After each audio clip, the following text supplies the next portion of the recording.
తాకట్లో ఉన్న బంగారాన్ని విడిపించి ఆ రోజున మార్కెట్ ధర కట్టి మిగిలిన డబ్బును మీకు అందిస్తుంది కొమ్మూరి గోల్డ్.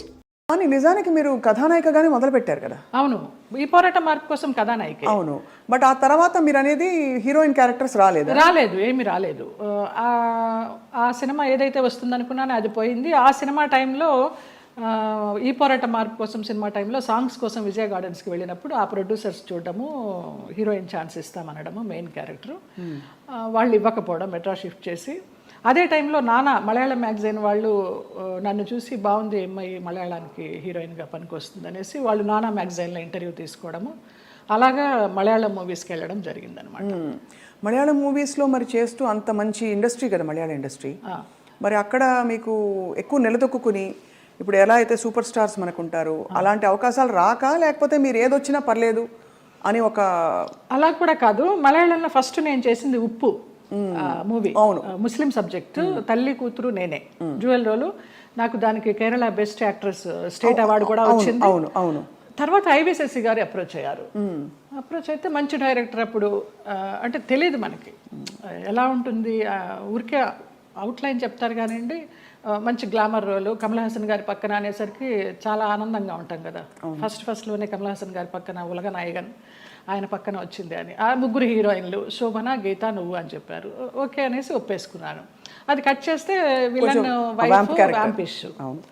దాని తర్వాత రామానాయుడు గారు ఇంద్రుడు చంద్రుడిలో కమల్ హాసన్ గారి సెక్రటరీగా ఎవరు బాగుంటారంటే కమల్ హాసన్ గారు నన్ను రికమెండ్ చేశారు. అమ్మాయి ఎవరో చేసింది జయలలిత, చాలా బాగుంది, ఆ అమ్మాయిని పెట్టండి అని. అలాగే ఇంద్రుడు చంద్రుడిలో కూడా ఒక టైప్ ఆఫ్ వ్యాంప్. అలా అలా కంటిన్యూ అయిపోయినాయి. కానీ శృతిలయల్లో ఒక పాంచాలి క్యారెక్టర్ కానీ, రాజశేఖర్ని మాయ చేసి అతని చేత ప్రోగ్రామ్స్ ఇప్పించి కమిషన్లు అవి తీసుకుని ఆ టచ్ ఉన్నవే వచ్చినాయి అన్నీ నాకు. ఒకలా చూస్తే దానికి ఒక ప్రత్యేక స్థానం ఉంది, అదేం తక్కువని కాదు. కానీ కాదు, అప్పట్లో పూర్వకాలంలో ఎల్ విజయలక్ష్మి గారు వాళ్ళు ఎంత బాగా చేసేవారు అది. కానీ అది స్వర్ణయుగం, దానికి తగ్గట్టుగా వాళ్ళు అంత ఎలివేట్ అయ్యారు. ఇంకా కొంచెం కొంచెం రాను రాను వెండి యుగాలు, ఈ రాగి యుగాలు ఇవన్నీ వచ్చేసరికి అప్పుడు వాళ్ళు డాన్సర్స్ చేసిన, వ్యాంప్ చేసిన, హీరోయిన్స్ చేశారు, అన్నీ చేశారు. ఆ డైరెక్టర్స్ అంత క్రియేటివిటీ ఉన్న డైరెక్టర్స్ ఇప్పుడు వాళ్ళు కాదని చెప్పడం లేదు. వాళ్ళు ధైర్యం చేసి అన్ని రకాల క్యారెక్టర్లు ఇచ్చేవారు ఒక ఆర్టిస్ట్కి. గిరిజ గారు మామూలుగా కమెడియన్ చేసి నాగేశ్వరరావు గారి పక్కన హీరోయిన్ చేయలేదా? అలా మా తరానికి వచ్చేసరికి వ్యాంప్ అంటే వ్యాంపే, చెల్లెలంటే చెల్లెలే, అలాగైపోయింది. సరే ఏదో ఒకటి, మనకి కళారంగం మనల్ని ఆదరించింది, అభిమానంగా పిలుస్తున్నారు, మన కుటుంబాన్ని పోషిస్తోంది అనే ఒక సద్బుద్ధితోనూ ఒక మంచితనంతోనే గెట్ ఆన్ అవుట్ వచ్చి, అంటే దాదాపు జీవితం నిర్ణయించిన విషయాలని మీరు స్వీకరిస్తూ ఒక నదిలా ప్రవహిస్తూ వచ్చేసారు. అంతే. అది కొంచెం మెచ్యూరిటీ వచ్చిన తర్వాత ఇంకా ఇది కర్మ సిద్ధాంతాన్ని నమ్మడం అలవాటు చేసుకున్న తర్వాత మనకి ఏది ప్రాప్తమో అదే, ఏది రావాలో అదే వస్తుంది, ఎప్పుడు రావాలో అప్పుడే వస్తుంది అన్న తర్వాత మనసుకి చాలా ప్రశాంతంగా హాయిగా ఉంది. ఇంత అందమైన జయలలిత గారు అప్పుడు ఒక అమ్మాయి, అఫ్కోర్స్ నాన్నగారికి పరిచయాలు ఉన్నప్పటికీ కూడా ప్రతి చోటికి నాన్నగారు రాలేరు కదా, మీ రక్షణ మీరు ఎలా చేసుకున్నారు? చుట్టూ ఉంటే మగ ప్రపంచం, అండ్ మగ ప్రపంచం వచ్చి మిమ్మల్ని పలకరించలేదు, ట్రై చేయలేదంటే ఎవరు నమ్మరు. అవును అవును, అంటే అది జగమెరిగిన సత్యం. అలా అని వాళ్ళని ఏం అండలేదు. బట్ ఈ ప్రపంచంలో ఎలా మీరు మిమ్మల్ని మీరు కాపాడుకున్నారు? కాపాడుకున్నాను అంటే కాపాడుకోలేదనే చెప్పాలి. కాపాడుకోలేదు, ఎందుకు అబద్ధం చెప్పడం. పరిస్థితులకు అనుగుణంగా వెళ్ళాను, అందువల్ల నేను పెద్ద ఇబ్బందులు ఏమీ ఎదుర్కోలేదు. కొంచెం ఫ్రెండ్లీగానే మూవ్ అవుతూ, నవ్వేస్తూ. అది వరకు ల్యాండ్ లైన్లు ఉండేవి, ఫోన్లు, ల్యాండ్ లైన్ తీసి పక్కన పెట్టేసేవాళ్ళం. అవుట్డోర్ వెళ్తే తలుపులు కొట్టేవారు. ఒక ఆర్టిస్ట్ అయితే నువ్వు తలుపు తీస్తావా లేకపోతే నేను ఇక్కడ ఊరేసుకొని చచ్చిపోనా అని అడిగాడు. పెద్ద ఆర్టిస్టా? పెద్ద ఆర్టిస్టే ఒక కాలంలో. అంటే ఎందుకు అడుగుతున్నానంటేనండి, మరి అది వాళ్ళు ఒక బంధం కోరుకున్నారా మీతో, లేక కేవలం బంధం లేదు, ఏం లేదు, బాగుండేదాన్ని, యంగ్లో ఉన్నాను, మంచి పర్సనాలిటీ, వ్యాంప్ క్యారెక్టర్లు వేస్తున్నాను, అదే అయి ఉండొచ్చు అనే ఒక అపోహ. ఎలా తప్పించుకున్నారు? కొన్ని తప్పించుకున్నాను, కొన్ని తప్పించుకోలేకపోయినాను. తప్పలేదు.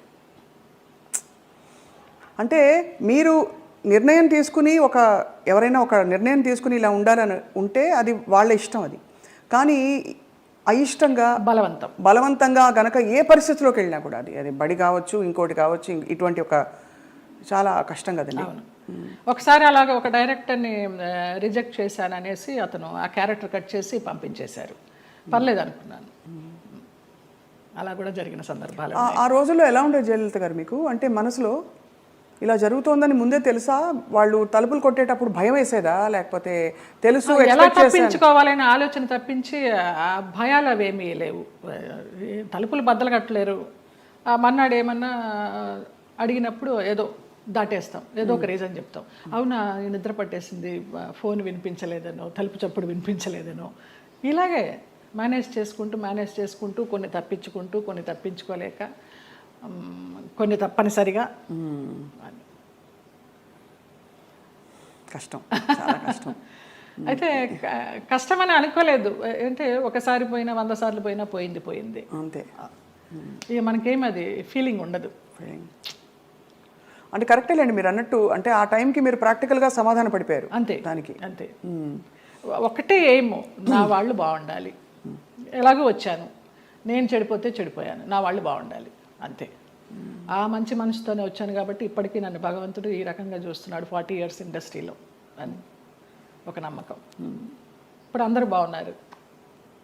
చాలా సున్నితమైన ఒక ప్రశ్న అండి, ఇది అడగచ్చు అడగకూడదు, కానీ ఈ సోకాల్డ్ ప్రముఖులు వాళ్ళు వీళ్ళు మిమ్మల్ని ఇలాగా ఇబ్బంది పెట్టి సరే వాటెవర్ ట్రై చేసి అది బలవంతంగా మీరు తలొగ్గినప్పుడు గౌరవం ఉంటుందా, లేకపోతే కేవలం జస్ట్ వాళ్ళ వాళ్ళ వాళ్ళ ఇంకా పైశాచికత్వం? కానీ పైశాచికత్వం ఏమీ ఉండదు, గౌరవం ఉండదమ్మా. Just matter of fact, need అంతే. రెండు ఉండవు, అది మరీ పీక్ ఉండదు. కానీ అంటే ఎందుకు అడుగుతున్నానంటేనండి, ఆ టైంలో వాళ్ళ ప్రవర్తన కూడా ఒక ఒక గాయం చేస్తుంది కదా మనసులో. అట్లా నేను అబద్ధం చెప్పకూడదు, ఎవరు అలాగ ప్రవర్తించలేదు. పైశాచికము లేదు, ప్రేమ లేదు. ప్రేమ అసలు ఉండదు. ఒప్పుకొని వెళ్ళాము అంతవరకు. వాళ్ళ నీడ్ అయిపోయింది, వచ్చాము. తర్వాత ఎలా ఉండేవారు వీళ్ళందరూ? బాగానే ఉండేది మామూలుగా. షార్ట్ అంటే షార్టే అంతే అంతే. సో అది అలాగా ఒక ప్రొఫెషనల్ సిస్టంలో దాదాపు ప్రతి హీరోయిన్కి, ప్రతి అందమైన నటికి ఇది సర్వసాధారణమైపోయిన పరిస్థితులు వచ్చాయి అనే ఒక బాధతో తప్ప మరీ మిమ్మల్ని ప్రోబ్ చేసి ఇబ్బంది పెట్టాలని కాదు జయలలిత గారు. అయ్యో లేదమ్మా. ఎందుకు అది నామ్ అయిపోవాలి, ఎందుకు ఒక బెంచ్ మార్క్ అయిపోవాలి అని అంటే మనం ఈరోజు అనేక కమిటీలు పెట్టడాలు, ఇండస్ట్రీ ఇతర వర్క్ ప్లేసెస్లో వేధింపుల కమిటీ ఉండాలని చెప్పి, అంటే వేధింపులని వ్యతిరేకించే కమిటీలు. బై గాడ్స్ గ్రేస్ మాకు అట్లాంటి వేధింపులు ఏం లేవు, కానీ తప్పలేదు. అంటే అది కరెక్టే. అంటే వేధింపులు లేకపోయినా ఒక పాయింట్లో మీరు ఎస్ చెప్పకపోతే మీకు అవకాశాలు తగ్గిస్తాం అన్నది ఒక వేధింపే కదా. అవును అవును. అంటే మీకు టాలెంట్ ఉండి కూడా చెప్పాను కదా, ఒక డైరెక్టర్ పంపించేశారు సుగం క్యారెక్టర్ అయిన తర్వాత అనేసి. ఆ పేరు నేను అడగను, ఎందుకంటే మిమ్మల్ని ఇబ్బంది పెట్టను. వారు గనక ఇంకా ఉండుంటే గనక ఇంకా ఇబ్బంది పెట్టను. లేరు, పోయినారా? Okay. Malayalam director. Okay okay. Telugu ఇండస్ట్రీలో బాగానే పోనీ మన ఇంటి పిల్ల అని ఏమన్నా అక్కును చేర్చుకున్నారా మిమ్మల్ని? ఇక్కడ కూడా ఇదేనా? అక్కున చేర్చుకోలేదు, చీకొట్టలేదు. రైట్. అది ఎవరికైనా ఎప్పుడైనా జరగచ్చు. ఆయన నాకు బయటికి వెళ్తా అంటే వదిలిపెట్ట బుద్ధి ఇదిగా ఒకరికొకరు మ్యూచువల్గా వదిలిపెట్టపోయినప్పుడు ఈ కేసులు గట్టలు కథలు వస్తాయి. అప్పుడు నువ్వు ఎట్లా మొన్నటిదాకా బాగానే ఉన్నావు కదా, ఇప్పుడు నేను అవసరం తీరిందని వచ్చావా అని ఒకళ్ళు ఈ రకంగా ఉంటాయి. న్యాచురల్, ఇది హ్యూమన్ సైకాలజీ. ఇది దాన్ని పట్టుకుని మనం మాట్లాడతాం కదా. ఇక్కడ ఏంటంటే నో మీన్స్ నో మీద మాట్లాడాలి మనం. ఇప్పుడున్న కొత్త సిస్టమ్, ఒకప్పుడు అది వేరు. ఇప్పుడు శీలం అనేది ఒకప్పుడు పవిత్రమైనదిగా మాట్లాడుకునేవాళ్ళం. ఇప్పుడు ఎంతమందికి శీలం సరిగ్గా ఉంది అంటే చాలా డౌట్లు ఉన్నాయి. అంటే శీలాన్ని శీలంగా చూస్తున్నామా లేదా అనేది పాయింట్. అంటే ఇది వరకు it was a big taboo, అంటే ఇప్పుడు కాదు, అది ఇప్పుడు మోర్ నార్మలైజ్ అయిపోయింది. సో ఇప్పుడు దానికి ఏమవుతుంది, ఆటోమేటిక్గా నీకు ఇష్టం లేనప్పుడు అవుతుంది. రోజు మనకి రిలేషన్షిప్లో ఉంటున్నాం, మనం రిలేషన్షిప్లో ఉన్నామని మనం ఫేస్బుక్లో పెట్టుకుంటున్నాం, ఇన్స్టాగ్రామ్లో పెట్టుకుంటున్నాం, అన్ని చోట్ల పెట్టేసుకుంటున్నాం. నెక్స్ట్ డే ఇప్పుడు బ్రేకప్ అయిపోయామని మనం పెట్టుకుంటున్నాం. సో మనమే అనౌన్స్ చేసుకుంటాం వాట్ ఈస్ హ్యాపెనింగ్. అవును. ఆ తర్వాత మనకే కోపం వస్తే వాళ్ళ మీద కేసు పెడుతున్నాం. ఇది ఇప్పుడు దానికి ఎవరు బాధ్యులు అంటే కలిసి ఉన్నారు కదా. ఇప్పుడు ఏం పోయే కాలం ఏం తీపరం వచ్చింది మీకు అంటారు, మా అమ్మమ్మ భాషలో మాట్లాడాలంటే. తీపరం లేదు, తాపరం లేదు. ఇది ఏంటంటే నాకు ఇష్టం లేదు, నువ్వు రావద్దనని రావకూడదు అంతే. సింపుల్. సో అక్కడ నుంచి ఆ వైరం వల్ల వచ్చే కేసులు అంటారు ఇది. కానీ జెన్యున్గా ఆడపిల్లలకి రక్షణ లేదని హేమా కమిటీ రిపోర్ట్ని కూడా మీరు ఆమోదించపోరు. ఎందుకు డెఫినెట్గా ఉందమ్మా, డెఫినెట్. ఇప్పుడు ఒక అమ్మాయి వచ్చింది పాపం, ఎవరో ఒక అమ్మాయి ఆశగా సినిమాల్లోకి చేద్దామని వచ్చింది. వచ్చిన అమ్మాయిని నువ్వు నాకు ఏదన్నా ఇది ఇస్తేనే నేను ఉద్యోగం ఇస్తాను, వేషం కానీ పని కానీ ఇస్తాను అనేది దుర్మార్గమే కదా. హేమ కమిటీ రిపోర్ట్లో కానీ ఎక్కడైనా కానీ ఈవెన్ పాక్స్ దీంట్లో కానీ అదే చెప్తాను. నువ్వు అడగటం కూడా తప్పు. అడిగినాక లొంగి నువ్వు ఆ అమ్మాయికి పని ఇచ్చేసినా కూడా, ఎదురు పని ఇచ్చేసినా కూడా లొంగ తీసుకోవటం తప్పే. కాబట్టి ఏ రోజు తెలిసినా కానీ నా మీద నేను శిక్షార్హుడిని. ఏమంటే మ్యూచువల్గా కలిసి ఉన్నాం కదా, నీకేంటి అని మనం అడగటానికి లేదు. ఇంకా కలిసి ఉన్నా కానీ నువ్వు లొంగ తీసుకున్నావు కదా. అవును. ఇప్పుడు మరి జానీ మాస్టర్ ఇష్యూలో ఏమై ఉంటుంది సార్? అది దాన్ని నేను మాట్లాడకూడదు. మీరు మాట్లాడకూడదు కాబట్టి ఓకే ఫైన్, అడగం సార్. మేము కూడా కమిటీని కోర్టుని కంప్లీట్గా గౌరవిస్తూ బట్ అంటే దీనికి బేస్ లైన్ ఒక నార్మ్ ఎలా తీసుకోవాలనే ఒక క్వశ్చన్. ఎందుకంటే టిపికలీ రెమ్యూనరేషన్స్తో పాటు ఇట్స్ అన్ ఎక్స్పెక్టెడ్ ఫేవర్ అని వినికిడిలో ఉంది. చాలామంది హీరోయిన్లు, చాలామంది క్యారెక్టర్ ఆర్టిస్టులు దీంట్లో జయలలిత గారు చెప్పారు సార్. ఫర్ ఎగ్జాంపుల్ ఇక్కడ మాకు ఆ కేసు మీరు అడుగుతున్న particular case it is workplace harassment. Workplace హెరాస్మెంట్లో అంటే మీరు పనిచేస్తున్నారు, మీరు సాక్షి టీవీలో పనిచేస్తున్నారు, లేకపోతే ఐ డ్రీమ్లో పనిచేస్తున్నారు. మీకు నాకు ఏదో వైరం ఉందో, లేకపోతే మన ఇద్దరికి సమ్ స్కోర్ సెటిల్ చేసుకోవాలి. నేను సడన్గా మీరు వెళ్ళి యాంకరింగ్ చేస్తా ఉంటే ఇట్లా జరుగుతుంటే మధ్యలో వచ్చేసి ఆపేసే స్వప్న బయటికి రిడామ్ డూమ్ అంటే that is workplace harassment. ఏమీ చెయ్యిపోయినా అతను మనిషి మీకు చాలా ఇష్టమై ఉండొచ్చు, మీతో వాళ్ళకి ఉండి ఉండొచ్చు, ఏదైనా అయి ఉండొచ్చు. But it's no business to can get in to the premises. First point, that is workplace harassment. So అటువంటి టైప్ ఆఫ్ కేసెస్ దాంట్లోకి వస్తాయి. మిగిలిన ఇవన్నీ మనకు సంబంధం లేని కేసులు. కానీ ఇది ఇక్కడ సెక్షువల్ ఎక్స్‌ప్లాయిటేషన్ జరిగింది. Also sexual exploitation. A right to has gut, he might be having right on you some ఏదైనా రకంగా, but he should have weighted out side. లోపలికి వచ్చి అంత ఇది లేదు కదా. And it's not his premises, my premises. అదే లోపల రావడమే తప్పు కదా. సో ఇవన్నీ అంటే మరి వీటికి పరిష్కారాలు ఉంటాయంటారా? బికాజ్ మూవీ ఆర్టిస్ట్ అసోసియేషన్ ఏముంటుందో పరిష్కారం ఏదో ఉంటాయి, చట్టాలు ఉంటాయి. చట్టాలు చెప్పినవి సగం చేస్తూ ఉంటాం. చట్టాలు చెప్పినందువల్ల అవుతుందా, ఏది అవుతుందంటే మనం కూడా తప్పు చేసామా లేదా, ఇది తప్ప కాదా అనేది మనం ఆలోచించుకోవాలి. మనం కూడా కొంచెం పెద్ద మనసు చేసుకుని ఈ చూసి చూడనట్టు మనం వెళ్ళాలి. జరుగుతూ ఉంటాయి తప్పులు, నాతో జరుగుతాయి, మీతో జరుగుతాయి, ప్రతి మనిషితో జరుగుతాయి తప్పులు. ఆ తప్పుని మనం దాన్ని ఇంకొంచెం అల్లరి చేసుకుంటానికి ట్రై చేయకుండా దాన్ని సరిగ్గా పరిష్కరించుకుంటే ఈజీగా సాల్వ్ అయిపోతుంది. అసలు ఇష్యూ ఏముంది, ఎవరి పని చేసుకుంటున్నప్పుడు ఇష్యూస్ ఏముంటాయి ఇక్కడ?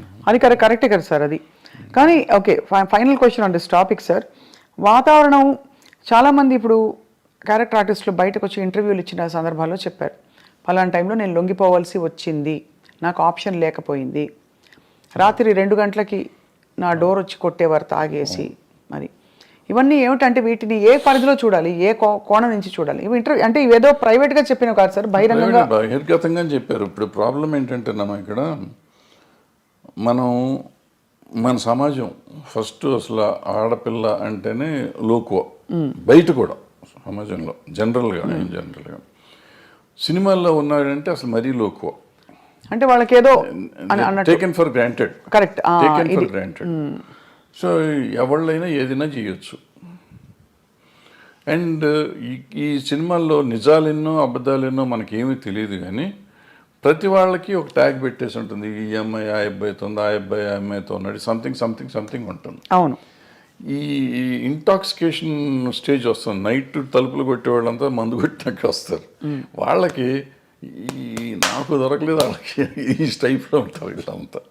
దీని మీద ఏడైతే తలుపు కొట్టి ఆడి దగ్గరికి వెళ్ళా, నా దగ్గర రావా, ఈ టైప్లో ఉంటారు. ఇవన్నీ ఇటువంటి అంటే ఊరికి చెప్పు దీని మీదే కాదు, బట్ అటువంటి జరుగుతానికి అవకాశాలు ఎక్కువ ఉంటాయి. అవకాశాలు ఉంటాయి, రైట్. కానీ చాలా గొప్పగా గౌరవం నిలుపుకుని అద్భుతమైన సినిమాలు, అంటే నిజంగా కళాఖండాలు సృష్టించిన గ్రూప్స్, టీమ్స్, టెక్నీషియన్స్ ఎంతమంది ఉన్నారు సార్, చాలా గొప్పవాళ్ళు ఉన్నారు. అన్ఫార్చునేట్లీ వీటి గురించి ఎక్కువ మాట్లాడతాం కానీ మనం. అద్భుతం. ఇప్పుడు ప్రతి మనిషికి వీక్నెస్ ఉంటుందమ్మా. రకరకాల వీక్నెస్ ఉంటుంది. ఆ వీక్నెస్ ఏదైనా అయ్యి ఉండొచ్చు. అమ్మాయి అయ్యి ఉండొచ్చు, కులం అయ్యి ఉండొచ్చు, మతం అయ్యి ఉండొచ్చు, ఇంకోటి అయ్యి ఉండొచ్చు, ఇంకోటి అయ్యి ఉండొచ్చు, ఇంకోటి అయ్యి ఉండొచ్చు. సో ఆ వీక్నెస్ని గురించి మనం మాట్లాడితే ఇప్పుడు ఎప్పుడు మంచిని గురించి కూడా మాట్లాడవచ్చు కదా. తప్పకుండా. అయ్యో, మంచిని గురించి మాట్లాడితే ఇప్పుడు ఈ అమ్మాయిల వీక్నెస్ని గురించే మాట్లాడితే ఇవాళ సమాజంలో ఎంతమంది నిలబడతారు? పొలిటీషియన్స్ని తీసుకోండి, సినిమా యాక్టర్లను తీసుకోండి, ఈవెన్ బయట సమాజంలో తీసుకోండి, సాఫ్ట్వేర్లో తీసుకోండి, మీడియాలో తీసుకోండి, ఎక్కడన్నా తీసుకోండి. స్త్రీయే మూల కారణం అంటారు. ఇప్పుడు నేను ఇది ఉంది కదా, ఈ కేసు ఉంది కదా, ఇది మన ఐసీఎల్ని పెట్టిన కోర్టు, అదే పాష్ రూల్స్ ప్రకారం తీసుకుంటే ఈ చెప్పిన ఏ సెక్టర్లో అయినా మగవాళ్ళు ఉంటారా? ఉండరు. కొంతమంది బహిరంగంగా బయటకు వచ్చేవి, కొంతమంది రాకుండా, కొంతమంది దాని ఇప్పుడు నువ్వు మా ఇందాక వచ్చి నేను షేక్ హ్యాండ్ ఇస్తే కూడా తప్పే. నీ చెయ్యి నా చేతికి తగిలితే తప్పే, according to posh act. Bad touch good touch అంటారు. నువ్వు బ్యాడ్ టచ్గా ఫీల్ అయ్యావు, నేను గుడ్ టచ్ నీకు ఇచ్చింది. అలా కూడా పడతారు సార్ కేసులు? బ్యాడ్ టచ్ గుడ్ టచ్ అవుతుంది కదా. ఉంది, బట్ అంటే దానికి ఒక సమంజసమైన పరిధి నిజంగా ఉండొచ్చు. నువ్వు ఫీల్ అయ్యి ఉండొచ్చు, నేను ఫీల్ అయ్యి ఉండకపోవచ్చు, నువ్వు ఫీల్ అయ్యి ఉండొచ్చు. నువ్వు ఫీల్ అయితే కేసేగా. అది మొత్తానికైతే క్లిష్ట పరిస్థితుల్లో అలా మామూలుగా వస్తున్నావు. నేను చనువుగా ఫాదర్లీ ఫీలింగ్ స్వప్న బలి చేసావు, ఒక దెబ్బేసాను అనుకో, అమ్మాయిని ముట్టుకున్నావు, కొంపమని కింద అయిపోయావు. నువ్వు కేసు పెడితే నేను అయిపోయాను. సో అందుకే చాలా అతి జాగ్రత్తగా ఉండవలసిన చాలా జాగ్రత్తగా ఉండాల్సిన పరిస్థితులు వచ్చినాయి. ఇప్పుడైతే మాత్రం as long as this posh case this act ఉన్నంత కాలం అతి జాగ్రత్తగా ఉండకపోతే కొంపలు మునుగుతాయి. అండ్ ఇప్పుడు సోషల్ మీడియా వచ్చాక అసలు క్షణాల్లో అన్ని వైరల్ తర్వాత ఇంకా చాలా జాగ్రత్తగా ఉండాలి. అంటే డెఫినెట్గా ఇవన్నిటి వల్ల కొంత మార్పు వస్తుంది.